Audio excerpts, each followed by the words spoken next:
तो कैसे हो सब। आज हम बात करने जा रहे हैं देसी बॉयज़ इन प्राइवेट कॉलेज की। तो आपको बताता चलूँ, देसी बॉयज़ तो अपनी लुक से ही पहचाने जाते हैं। सबसे पहले बालों में इतना तेल लगाया होगा कि उससे 2 हांडियाँ पक जाएं।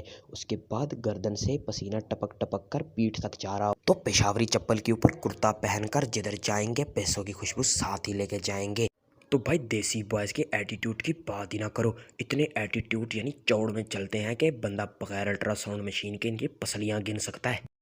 तो भाईजान रिसेप्शन के व्यू की बात करते हैं। जो ही हम एंटर होते हैं सामने एक एसी नज़र आता है जो कि फुल चौड़ से 16 डिग्री सेंटीग्रेड पे चल रहा होता है। और रिसेप्शन में एंटर होते सारा ऐसा फील होता है यार जन्नत में आ गए हैं। तो राइट कॉर्नर पे बैठी एक टीचर जो कि कंप्यूटर में फुल चौड़ से मगन होती है। उसको देख के ऐसे ही लग रहा होता है या तो आज ये पूरी दुनिया का सिस्टम हैक कर लेगी, तो या फिर ये कंप्यूटर की हार्ड डिस्क चीर देगी। तो उसी के बगल में एक मौलवी बैठा होता है जो कि कागजात पे स्टैंप लगा रहा होता है। और वो हर 2 बातें करने के बाद हम पे नज़र ऐसे गड़ा देता है जैसे हम इसके पेट पे गुदगुदी करके भाग गए हों। फिर आ जाती है एक मुद्दे की बात, जब वो पूछता है बेटा करने क्या आए हो, क्या करोगे हमारे कॉलेज में आकर। तो देखते ही देखते वो टीचर प्रिंटर से कागज़ निकालती है जिसके ऊपर बहुत सारे लफ्ज़ लिखे होते हैं। और बच्चा तो यही सोच रहा होता है कि अच्छा तो ये है वो मशीन जो कागज़ को पैदा करती है। तो फिर वो प्रॉस्पेक्टस आपके सामने आ जाता है। उन वर्ड्स को पढ़ लो तो कंप्यूटर लैंग्वेज ज़्यादा आसान लगती है। तो वो फिर पूछती है बेटा करोगे क्या।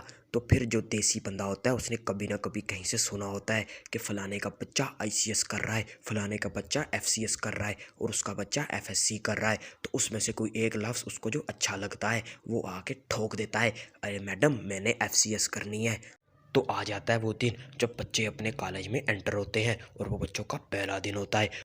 बच्चे अपने अपने भाइयों के फेस वॉश से मुंह धोकर कॉलेज की सीटों पे बैठ जाते हैं। असली दिल पार करने वाली मोमेंट तो तब आती है जब कॉलेज की सबसे प्यारी टीचर अपना इंट्रोडक्शन कराने के बाद मैथ की बुक खुलवा के पहले चैप्टर की रिवीजन शुरू करवा दे। तो वही मोमेंट होती है कि टीचर जब बच्चों को ऊपर से नीचे तक स्कैन कर रही होती है और यही सोच रही होती है बेटा इनमें से कौन है मेरे लायक।